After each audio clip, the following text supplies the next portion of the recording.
बिस्मिल्लाहिर्रहमानिर्रहीम। चंबल की दवाई बड़े अरसे तो मैं फ्री दे रहा तो रोज़ाना ही मरीज़ आके मेरे को फ्री दवाई लै रहे हैं। और अज मेरे को मरीज़ आए ने भाई मुश्ताक होरी, ये वीडियो इन्हां दी इजाजत नाल बनाई गई है। इन्हां नाल गलबात करने ये कित्थों आए ने ते किन्ने अरसे दा मर्ज है, इन्हां नाल गल स्टार्ट करने जी। अस्सलाम वालेकुम मुश्ताक भाई। वालेकुम सलाम जी। मुश्ताक भाई कित्थों आए हो? भाई जी मैं बाट कलां तो आया जी, दुल्लू मुल्तान तो अगे बाट कलां है जी। बाट कलां तो। मुश्ताक भाई तुहानू किन्ने दस्सिया दवाई दा? भाई जी एक मास्टर साहब है, उन्होंने मैनू दिता सी तुहाडा रेफरेंस कि वो फीस बिल अल्लाह चंबल का इलाज करते हैं कि अल्लाह अपना शिफा भी दे देंदा है जी। बिल्कुल बिल्कुल।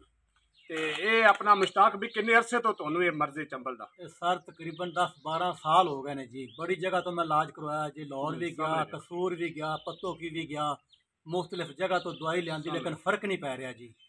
हुण मैनू पता चलिया कि भाई जी दवाई देंदे ने जवेद फौजी साहब जी, तो हुण मैं थोड़े दर ते हाँ, तो उम्मीद है कि इंशाअल्लाह अल्लाह ताला खैर करेगा जी। इंशाअल्लाह ताला जी शिफा अल्लाह की ज़ात देने वाली है। और मैं कैमरा मैन विखा सके अगर तुहानू चंबल का जिहड़ा मसला है इसनूं पैर ते, और तुहानू दिखाना जरा कित्थे तुहानू चंबल जी बड़ा मसला है। देखो जी बुरा हाल होया पिया जी।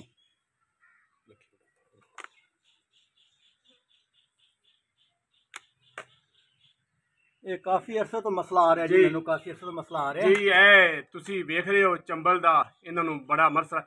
मुश्ताक भाई ये किन्ने अरसे तो है? तकरीबन 10-12 साल हो गए जी। 10-12 साल तो। क्या इनका इलाज भी कराया? बड़ा इलाज करवाया जी। किस किस जगह तो? जगह ते गया, पत्तों की गया, कसूर भी गया जी मैं, उस तो अलावा इधर फैसलाबाद भी गया, किदों कोई फर्क नहीं पै रहा जी। जी मेरे को अलहमदुलिल्लाह 1200 तो ज़्यादा मरीज़ आ चुके ने, और अल्लाह का लख लख शुक्र है 1200 ही मरीज़ मेरे को फ्री दवाई लै चुके हैं, यानी कि मुफ्त मुश्ताक भाई दवाई लै चुके हैं। और मैं इन्हां कोई मुआवजा किसी को नहीं लैंदा गा। और मैं ये समझना अल्लाह का शुक्र अदा करना, मैं ये समझना कि जिहड़ी मुफ्त मैं दवाई किसी को देना ना, अच्छी नीयत करके एक इंसानियत का भला करके दवाई देना, तो मैं समझना कि इस वजह तो ही अल्लाह की ज़ात ने इस दवाई में शिफा पाई है।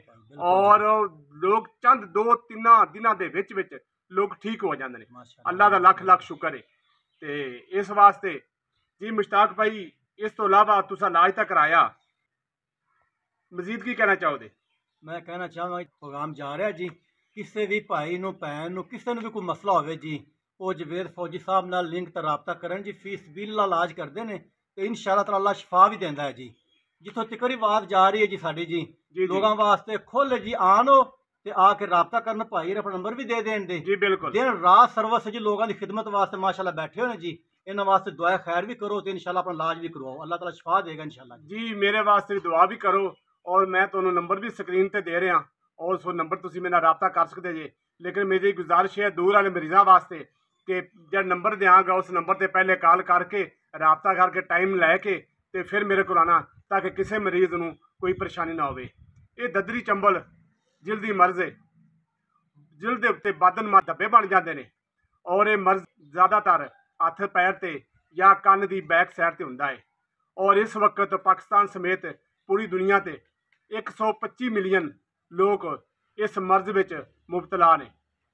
और इस मर्ज दे विच सिगरट नोशी तो परहेज़ करना चाहिए है, ज़्यादा पानी का इस्तेमाल करना चाहिए है, और इस तो इलावा अच्छी ग़िज़ा खानी चाहिए है। और ये मर्ज किसी होर मर्ज की भी निशानदेही करता है, दिल का मर्ज, मैदे का या मैदे की गर्मी की भी निशानदेही मर्ज करता है। इस तो इलावा इस मर्ज सर्दी च कोई ज़्यादा हो जाता है, और गर्मी च कुछ कम हो जाता है, और इहदे ते खारिश होंदी है, और बदन धब्बे बन जाते हैं, जिहड़ा कि मरीज़ नूं बहुत तकलीफ देंदा है। इस मैं ये इरादा किया है जो तक मेरी ज़िंदगी है, मैं इंशाअल्लाह ताला जिथे भी कोई मरीज़ आए, जिस जगह पर भी है, मेरा उस तक पैगाम है कि मेरे नाल राबता करके मेरे को ये दवाई फ्री हासिल कर सकता है। लेकिन राबता पहले ज़रूर करना, मेरे इस चैनल नूं सबसक्राइब, लाइक और शेयर लाजमी करना, ताकि ये पैगाम, अच्छा पैगाम, मसबत, ये किसी दूसरे मरीज़ तक ही पहुँच जाए, ताकि किसी का भला हो सके। शुक्रिया, अल्लाह हाफिज़।